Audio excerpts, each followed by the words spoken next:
Hi, one of the critical elements in your MBA application is your resume, and I'm going to give you 4 tips that will help you write a resume that rocks.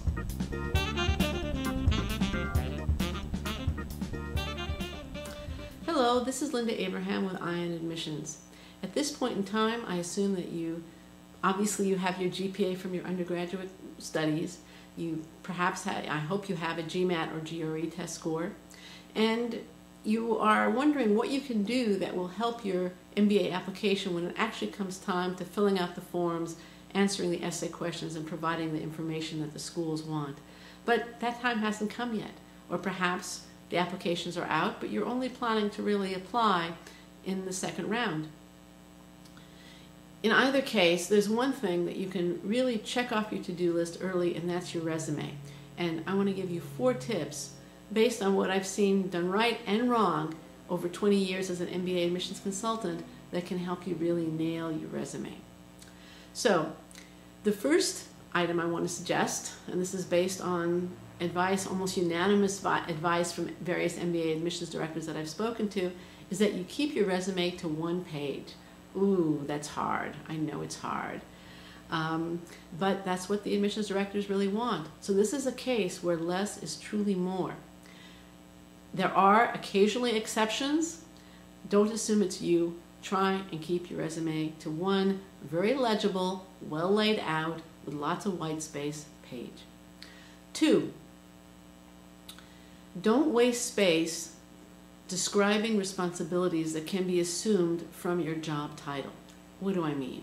If you are a financial analyst, you really don't have to say that you analyze financial transactions or that you can create financial models. That's what financial analysts do. You don't have to say it. If you are a consultant, you don't have to say that you consult with businesses on various issues. If you're a healthcare consultant, that you consult on healthcare issues. If you're a technology consultant, that you consult on technology. And you also don't have to say that you advise businesses. That's understood. What you should be saying, and this is point number 3, is you should be telling them about projects and projects that show achievement, responsibilities that show achievement. So what do I mean by that? If you're a financial analyst and you advise on the purchase of a 7 or 8-figure real estate property, or perhaps on an acquisition or an investment that's significant, and then that significant or that investment or that real estate property or that merger increased revenue by 30% or increased in value by 20 or 30% in a very short period of time. That's the kind of information you want to include. If you're a consultant and you led a 5-member consulting team that ultimately advised a company to enter a particular market, and they increased revenue, and they saw an increase in revenue even higher than you anticipated, or that increased that company's revenue, let's say by 20 or 30%, well, that's the kind of information that you want to include in your resume. It shows what you can do, it shows what you've done, and the last thing you want to do is quantify as much as possible. Those numbers, those specifics are concrete, they add to the credibility of your resume, and they also frequently show not only what you've done, but what your supervisors have entrusted you with. And the fact that you handle the responsibility is important.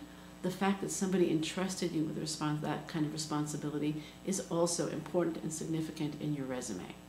So, I've given you these 4 tips. I hope they'll be a lot of help to you, but I have more that I can offer you on our resume resource kit, and if you look, you should be able to see the URL right between my fingers. I hope that it's going to fit.